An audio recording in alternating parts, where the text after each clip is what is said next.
Good morning, Ohio. James Lewis of the Grueling Truth Radio Network here with Austin Idol, the Universal Heartthrob. So, Austin, thank you for joining us. Oh, it's a pleasure. And James, I'm going to tell you what's crazy. Just yesterday, I do very, very few podcasts. I really do. But yesterday, I did one as a guest, and the name of the podcast was The Ultimate Lie. And the host said, "Man, you were the best guest we've ever had on." The ultimate. Yeah, exactly. No. Just start off with a little humor. Don't hurt nothing, right? Never hurts anything. So what was life like growing up in Tampa Bay, Florida? Oh, wow, man, it was great. James, that's great. It really was fantastic. Gosh, man, Tampa was so cool at the time, and I was involved with sports, and it was just really amazing. The culture, there was the culture, too. You had that Latino culture that I'm still such a huge fan of. Spanish and Cuban food and history. And you got Tampa Bay there, the water, which is a nice thing unless you crash in a plane in it. But, it was just a great time. It really was a great time. So, there's sometimes I miss it, but, most of the time I don't, So when did you fall in love with professional wrestling? Gosh, I tell you the truth, I really didn't. I really didn't fall in love with professional wrestling. I just happened to be training, working out, and that's a long story, but nevertheless, it ended up happening where I was working out weights, powerlifting, with Eddie Graham, who owned the Florida territory, if you will, with his son, Mike Graham. Neither one of them were with us any longer, but over at Mike's house, they had a double-car garage that was converted into a gym. So I was training over there with Mike, and I would see Eddie come and go, and this is so charismatic, really with man's man, and, and I was working construction in the heat, the hot, sweltering heat in Tampa, Florida. And one day that Mike said, "Let's go and get some water." We walked into Mike's house. It was actually the first time I ever went in there.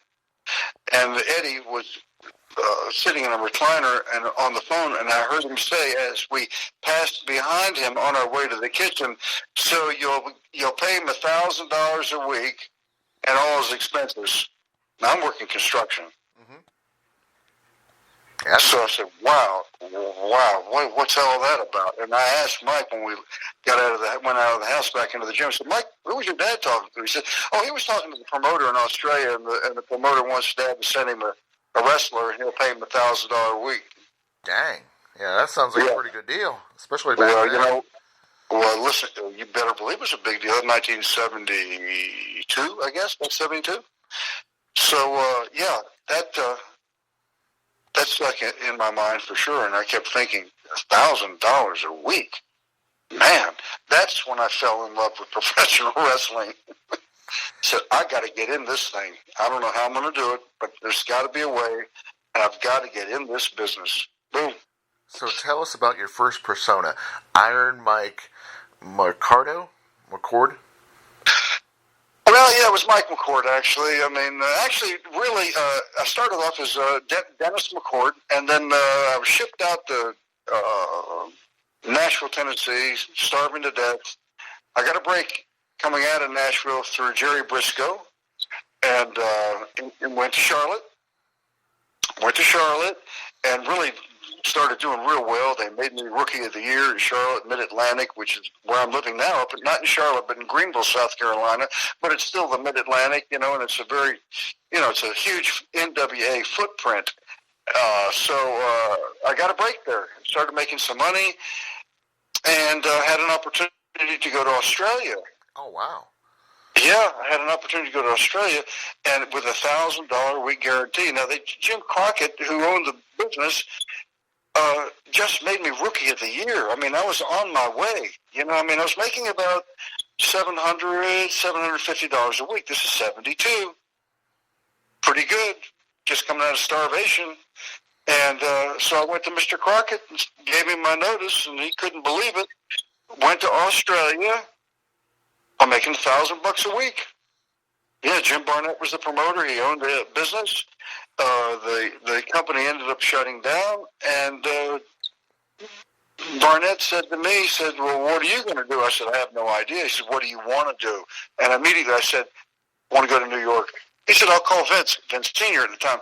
I'll call Vince. I'll be over in Hawaii staying at the Surf Rider Hotel. Here's my number. Call me in 4 or 5 days. I called him. He said, okay, you're booked. Oh, wow. He said, you start doing TVs in whatever, March, I think it was. This would have been 73. I go to New York. But I said to Jim Barnett, I said, Jim, I want to go in there as Mike McCord. I just had a better, just kind of rolled off better. You know what I mean? Mm-hmm. Mike McCord, double M. He said, okay, I'll tell Vince. I went in as Mike McCord after. And, I was kind of on the lower end of the card. I'm a new kid in town. And, after a few weeks, Vince McMahon Sr. said, hey, kid, I really like what you're doing, your work ethic. The whole thing. He said, I'm going to put you with Captain Lou Albano, who was scorching red hot as a manager there. And he said, I'm going to start calling you Iron Mike McCord. Sounds awesome. And start making you some money. And he did. And I did. And that's when Iron Mike became Iron Mike in 1973 with the WWF. Yeah. What did you learn from your time with Captain Lou Albano? Oh, you can't. Yeah, we'd have to sit down and talk for days and days. But he was brilliant. The guiding light, the captain, he was brilliant. And where I really was so fortunate when with Lou as my manager, I didn't have to say anything. And I didn't. Because really, it would have been stupid, and I wasn't capable of really doing that. So Lou would do all the talking for me. But what I really learned from him was his spontaneity. And he was all over the map. It didn't really make any difference if it made any sense or not. He was just nonstop, all over the map. He was funny when he needed to be. He was dead serious when he needed to be, and his level of confidence of just throwing it out there was incredible. And I was there with him side by side or behind him or whatever for a while until I started figuring it out. I said, man, this guy, he's phenomenal. He's great. If I can be anywhere as close to being as good to him, I'm going to be really good on that mic. There you go.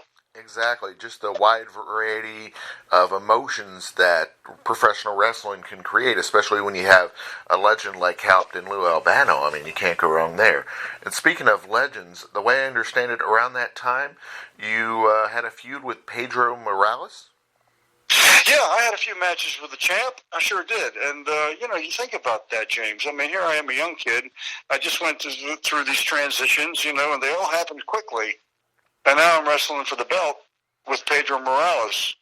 And Vince told me, he says, you're going to have some title matches with Pedro Morales, but they're not going to be in the Garden. He said, but they'll be in some nice, there'll be some smaller venues and a couple of good ones, bigger venues, but it was phenomenal. And plus, I believe I was the first kid really from the South that ever went to the WWF, Exactly. Yeah, because at that time point, it was more territory-based, so you more stayed where you were from, I guess. Well, for New York, they brought these. They had international stars. They weren't just from. You had Don Leo Jonathan from Canada, and he was a star, man. They had King Curtis Iakea, who I'd met and was an incredible talent in Australia. Spiros Arion.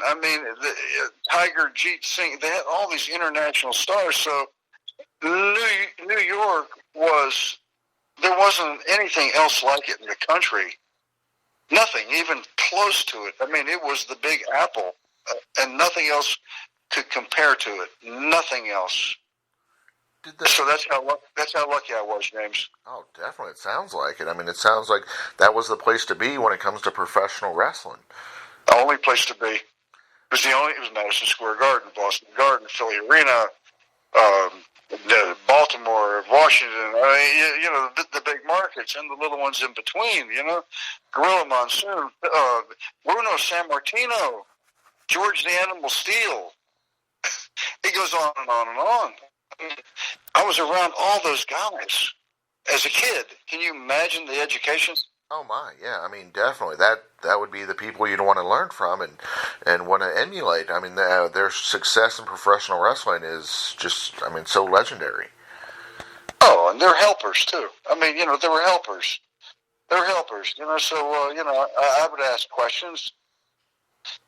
And I get answers, and I get the right answers, and that's the way it should be. You help people. People are eager to learn. I've got this wrestling college here, and that just opened up. This our ending up our second week here in Greenville. I've got these great kids, James. I mean, they're so hungry and eager and passionate. They want to learn, so they're great listeners. They're great listeners, and they're getting taught the right way. It's Exactly. just it's a beautiful thing. That's how it should be. So Yeah. the plane crash, how did that change your character physically and mentally? Oh man, dramatically. Physically, at the time of the crash, I was probably around 300 pounds. Iron Mike, probably about 300 pounds. And so, anyway, that was, obviously a terrible thing. And we all really, you would think if you looked at the photos of the plane, I don't know if you've seen them or not, have you? Yes, I've seen them. You look at that and you say, there's no way anybody could survive that. It's not possible. There's very little left of the plane, twisted steel, twisted whatever. I mean, it's hard to fathom anybody could have survived it. So just surviving it was miraculous. I mean, totally miraculous. So anyway, you go through the trauma and the shock and a tremendous amount of pain of the rehabilitation. You're it seemed like rehabbing. I mean, I couldn't walk for the longest time, crawling around on my knees, and it was bad. I mean, it was really, really bad, but I was thankful to be alive, so, finally when I could, start hobbling around, what money I did have saved was gone. You couldn't get insurance at the time in the wrestling business, so I mean, really, I was down to nothing, and even I did not want to go back to the wrestling business. But out of necessity, I felt like, God, I'm going to have to do something. So I ended up going to Atlanta as Iron Mike McCord. I'm hot off that plane crash. I mean, I couldn't put on boots, so I had to really, truly, legitimately, I had to wrap my feet in gauze and tape them up. I mean, it's terrible, man. Terrible. But I became a huge fan favorite there. I mean, I really did. People just gravitated to me, and it was great. And the territory was scorching hot. I mean, it's hot. Really hot. Super hot. And finally, I got phlebitis, a blood clot in the bottom of my shin, one of my legs.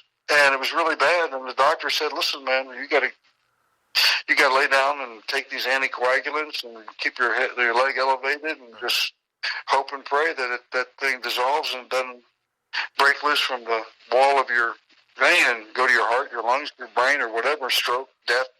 Oh, damn. Scared me to death, man. It scared me to death.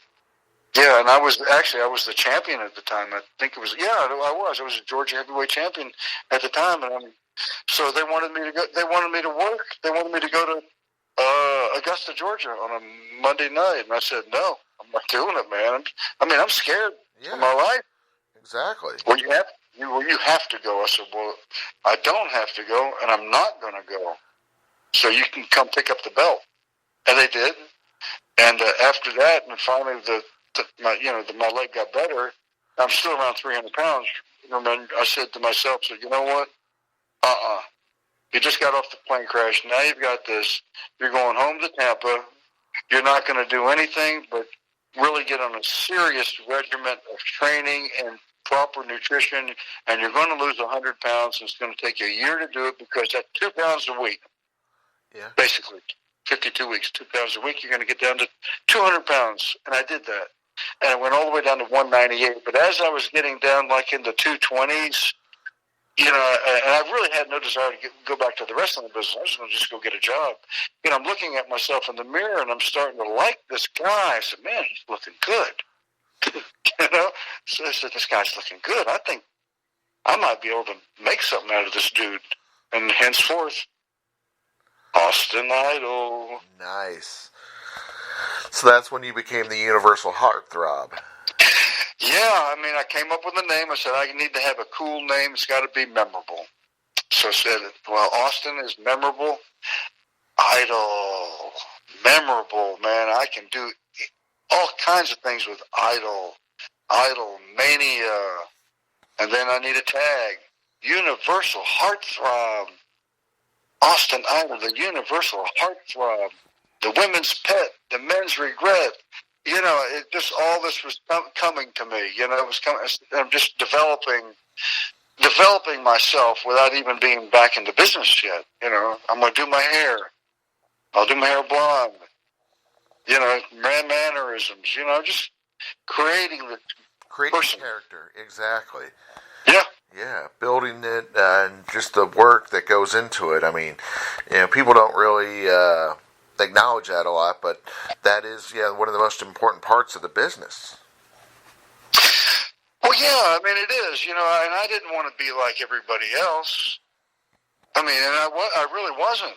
I've been compared a little bit to Billy Graham, which is probably true, but my style was totally different at the time. I'd say from anybody's in the business. It was totally different. My promos were totally different. The mannerisms totally different. And things that I did in the ring, I had a little bit of a playbook that some particular moves that I had that nobody else did because they didn't know how to do them. But I did, and I used them, especially in the beginning when I went back to work as this new guy. I knew I had to be memorable quickly in order to have any success. Is that when you started a feud with Lawler? No, I went from when I became Austin Idol, I went to Dallas, Texas. That didn't work out. But it didn't work out, but in a sense, it was a good thing for me. I just didn't, I want to say it was a different thing, we got politics is involved in everything, every business. And for the political aspect of it, they just weren't going to let me get in. But at the time, oh man, Kevin Von Erich. Kevin and I were in the main event in Fort Worth, Texas, which is not far from Dallas. And Fort Worth, Texas never drew any money. It just didn't. Kevin and I I'm on my way out now. I'm leaving. Kevin and I drew the biggest house they'd ever had in Fort Worth, Texas. And that's when I knew this Idol guy, he's got it. He's got it. Because that town, they couldn't draw money. Boom. And Kevin was just a young kid. He really didn't know what he was doing. I was new as Austin Idol, but I got myself over. And then I went to Portland, Oregon. Not a good experience at all. Left Portland. Went back home to Tampa with no job, no nothing not even anything on the radar of a possibility. I'm working out at a gym. And Rocky Johnson, who is no longer with us, The Rock's father, was training there too. He was in the Tampa territory. And Rocky was going back and forth to Memphis. And I saw him at the gym one day. He said, Idol, man, you need to go to Memphis. Actually, before that, I went back and forth to the Sheik a little bit in Detroit. They were trying to rebuild Detroit, so it didn't happen. Their TV they didn't have a good TV, but But what they had, though, was this talent, man. Myself and the Funks and Mark Lewin and, man, Abdullah, the Butcher. I mean, they had tremendous talent. So I did that for, half a dozen times. And then I saw Rocky. He said, "You got to go to Memphis, man. You're going to make a lot of money." I said, "Oh, no, Rocky. No, no. I did the Tennessee thing, starved to death with Nick Goulas." He says, "No, this is not Nick Goulas. The territory's been divided. This is Jerry Jarrett. He owns it. Jerry Jarrett's the one that owns the territory." He said, He pays. He's a good payer, man." He said, "Let me." And he's asking me, "Let me mention your name to Jarrett." I said, Oh, wow. "Okay, go ahead." Yeah, he says, "Go." I said, "Okay, Rocky, I appreciate it." And he says, "Here's my number." I get a call from Jarrett. He says, "Hey, would you come up and do a TV?" I said, "Yeah, I will." I said, "But I don't want to wrestle on TV." He said, "You what?" I said, "I don't want to wrestle on TV." He said, "Why don't you want to wrestle on TV?" I said, "Because I don't want to give it away free. If they do want to watch me, which I didn't know if they did or not, if they do want to, I want them to pay to see me." So Jerry said, "Okay, well, just come up and cut a promo." I said, "Okay." So he flew me up, and he just said, "Go out there and just get after it." And I did. I went out there and I just I knew this was a pivotal point. I've got to go out here and crush this promo. And man, I did. I came back and Jerry said, "Man, that was fantastic. I want you to come in. We're going to put billboards up all around town, everything." And I said, "Jerry, listen, now we're playing poker now. We're in a poker situation. Remember, I don't have a job. I don't have a job. I'm unemployed." And I said, "Jerry, I really appreciate it, but I don't want to work full time." He said, "You don't want to work full time?" I said, "No, I really don't." I said, "But I'll work part time. I'll come work Memphis on Monday, Louisville on Tuesday, over to Evansville on Wednesday, once a month at Rupp Arena in Lexington, Kentucky on a Thursday." He said, "Okay." Oh, wow. Nice. So I knew then. I said, "Man, I got a part-time job, and this guy's he's a good payoff guy. Yeah, he's going to All I got to do is fly. Yeah, all I'm doing is flying. I'm not." And people thought that, well, Idol's afraid to fly. Man, I flew back and forth to that Tennessee thing on and off for years. I was never afraid to get back in a plane. Never. Total misnomer. But anyway, and so it was a Christmas night. I just really got to the territory in Memphis, and I'm booked against Jerry Lawler for, at the time, his belt, the Southern title. Place is packed, Christmas night, and I beat Lawler for his belt. The people were shocked. They could not believe this because I'm still new. Yeah. They don't really. I'm not proven. I'm unproven, and they figure, well, this is just another stepping stone for Lawler because he beats everybody. They were shocked. I won the belt on a Christmas night. They were shocked, and then boom, Idol was over. Is it true that he burned your neck during a match? Yeah. Yeah, that's true. Yeah, because Jerry was famous for throwing that fireball, man. Yeah, he's famous for throwing fire. And if it hits you, if it makes it's fire. So yeah, he hit me in the neck with the fireball. Oh, wow. And I cut a heck of a promo. Because it singed my neck. So I said, well, he was going for my eye, but he missed out and blah blah blah.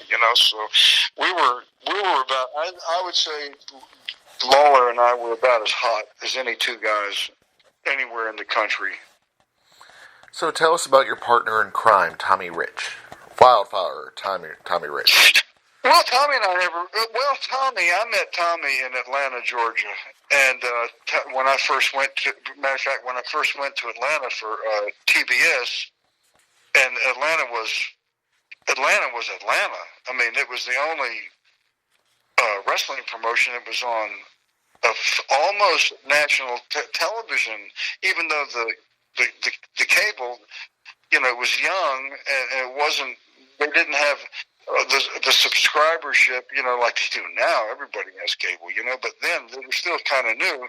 But nevertheless, you're on the Turner Broadcasting System every Saturday night at 6:05, the Superstation, which automatically makes you a star. because you're on that big TV. You are a star. But Tommy Rich was there. Mr. Wrestling 2, who unfortunately just passed away, was there. The Andersons, I mean, the Superstar, I mean, they had a crew. I mean, their talent was crazy, crazy good. And that's where I met Tommy. And one thing led to another, and we ended up wrestling each other. And it was, it was very successful. I mean, I wrestled all those guys. I mean, James, I never really thought about it. I don't think too much about the past. You know what I mean? I really don't. But it was probably, 3 or 4 months ago, somebody reached out to me and said, Idol, do you realize that you wrestled all the top guys when I was the bad boy? And when I was the bad boy, all the top guys in Atlanta back then. And I never really thought about it. But after he said it, I thought, well, yeah, I guess I did. I mean, Tommy Rich and I were hot. I broke his leg. Hot. Mr. Wrestling 2 and I. Uh-huh. We were hot.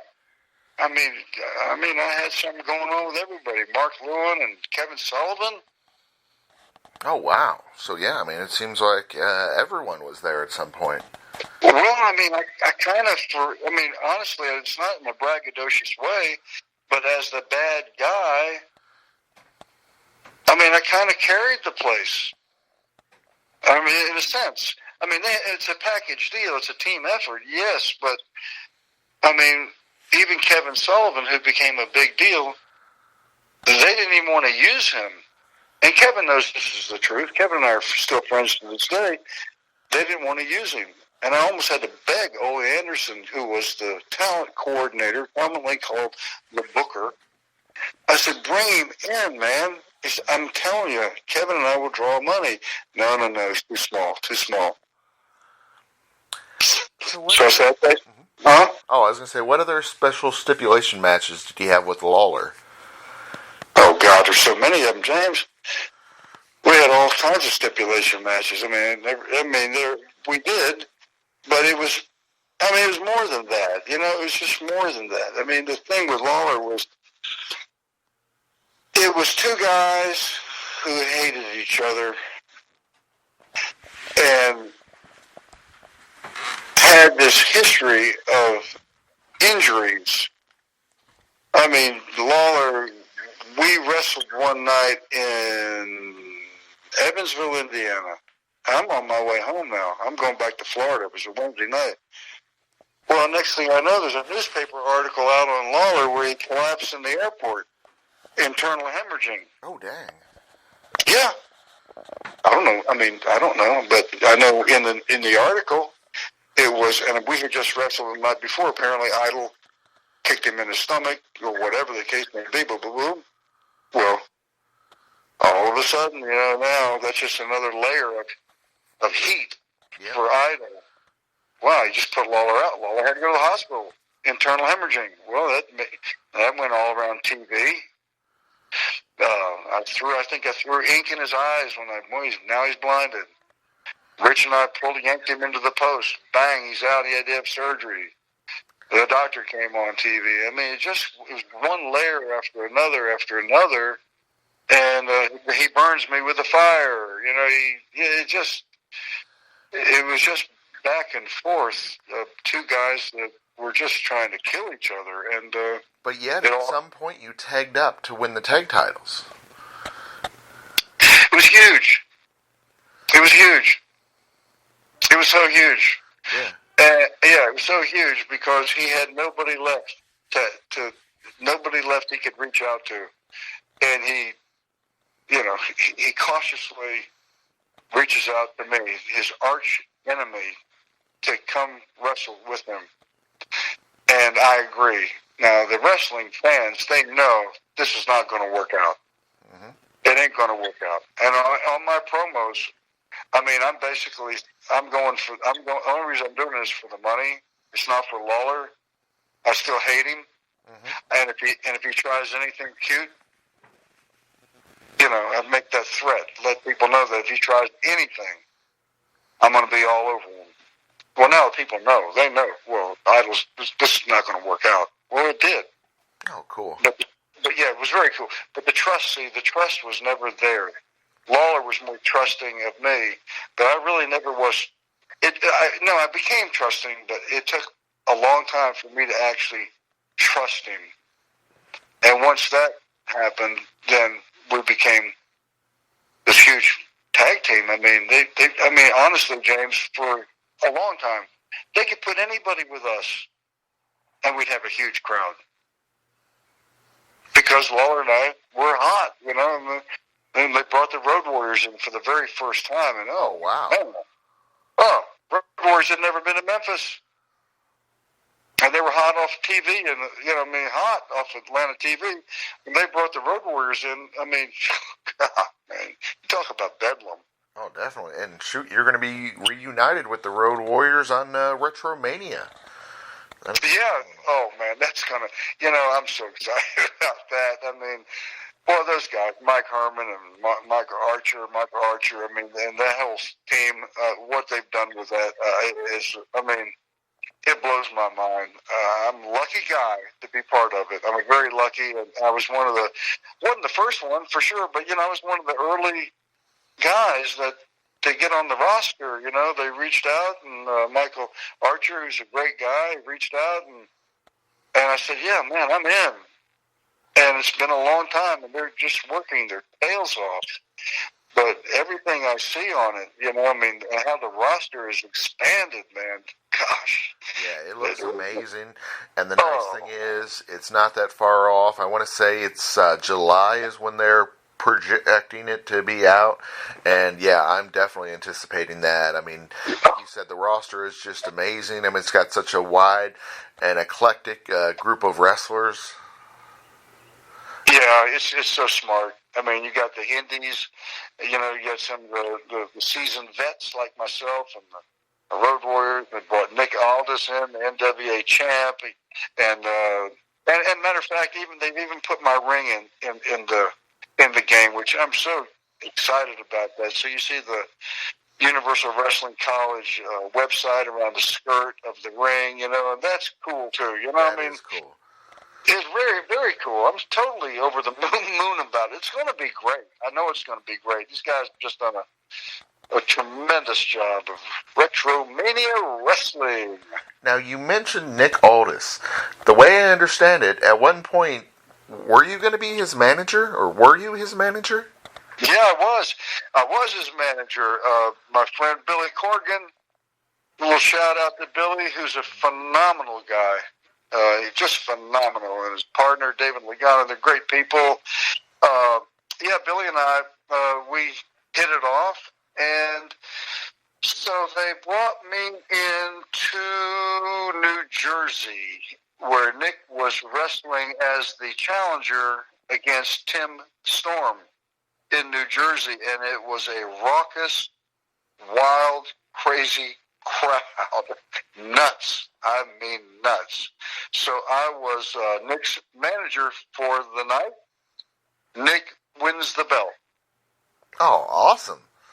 Yeah, it was totally awesome. Nick wins the belt, and I'm there as his manager. It was a moment. Yeah. And then, a night or two later, we went to. I'm not sure now. I know we went back. I know we went back there, and we did Tommy Dreamer's House of Hardcore, which was great, and also somewhere else there for the. And he's going to be on the game as well. Yeah, Tommy's on it in it too.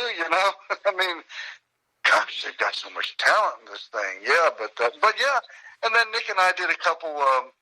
We did Busted Open series with David LaGreca, Mark Henry, which was cool in New York, in the city. And it was a great time with those guys, and nothing but love for them. I mean, really, Nick is a tremendous champion. It really is.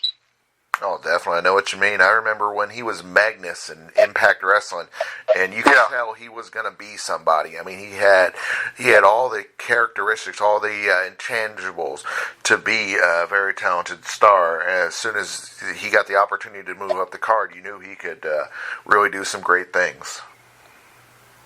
yeah, and he's a class act, man. He's a great athlete. I mean, and he looks great, takes care of himself. He's smart. He's very articulate. He's a great communicator, and he's a good person. James, he's a good person. He's a really quality guy. So, it's nice. It's really nice knowing Nick and being able to say he's a friend and I'm a friend. That is awesome. Yeah. Now, when you're not doing professional wrestling, I understand you do motivational speaking. Well, right. I do, and I can, and I will if somebody, if it's somebody who reaches out and there's an agreement. But right now, my main focus really is on my Universal Wrestling College. That's my total focus right now. We train 3 days a week. Yesterday was one of our training days. Mondays and Wednesdays were 2.5 hours, then Saturday morning. And that's really, it requires a lot. It really requires a lot because, when you're in a position like this, you have to have the right leadership skills. You want to teach not just wrestling. You want to teach leadership skills and life skills and, how you can take yourself out into society and succeed. And it's an important thing. And that's why I call it a college. It's not a school. It's a college. You get more than just, okay, we're going to teach you the basic fundamentals of wrestling, which are critical. They're critical. You got to start with the basic fundamentals. We're going to teach them mic skills, how to cut a promo, get that confidence going in front of a camera, and teach them mannerisms too. Mannerisms. We're just kind of doing some stuff on that now. And my kids, man, I call them my young warriors, young idolaters. They're amazing. They're amazing. I've got a great trainer in Shane Stencil. He's a cool guy, and he knows his wrestling. He really is talented, But all these boys, they're just they're incredible. Sounds like the place for anybody who's looking to become a professional wrestler. So, what's the website for that? It is universalwrestlingcollege.com. universalwrestlingcollege.com. Easy to find. We got a great website. You can sign up right off the website. You can contact us right off the website. But the space itself, James, it's like a sports complex. It's 12,000 square feet. Oh wow! It's nice. it's big. Yeah. It's big. It's in a prime location in Greenville, South Carolina. My neighbor, who's under the same roof, he's right there, is Michael Cole with 4 Balanced Fitness. Mm-hmm. And Michael is an extraordinary fitness and nutrition guru. So we have all this training equipment, machines and equipment, kind of on one side, and a little bit around me, around the ring, butting up against the wall. Mm-hmm. So you can come here and get it all. Oh, wow. Yeah, that sounds, like you've got everything that you need to really advance in the wrestling industry. It's really like a performance center. I don't think, I would doubt that there's anything else like it independently like this in the country. Exactly. I would seriously doubt it. You can talk about 12,000 square feet here, man. That's big. That's a big building. Yeah, it sounds like, and it sounds like it's got everything, all the information that you would need, and all the nutritional supplements and everything that could really change lives and really help expand. So do you put on events? No. I'm not saying that that's not going to happen at some point, but not right now. Not right now. With the virus thing, it just, it stopped everything, shut everything down. Yeah, with that. But after you coach these guys up, of course, you're going to have shows and stuff for them to star in, I would assume. Well, wrestling has not really opened up yet, but here in this general vicinity, South Carolina, North Carolina, Georgia, there's a lot of independent promotions out there, but they haven't opened yet. But they're going to. do. It's not too far away now. It's coming. It's coming.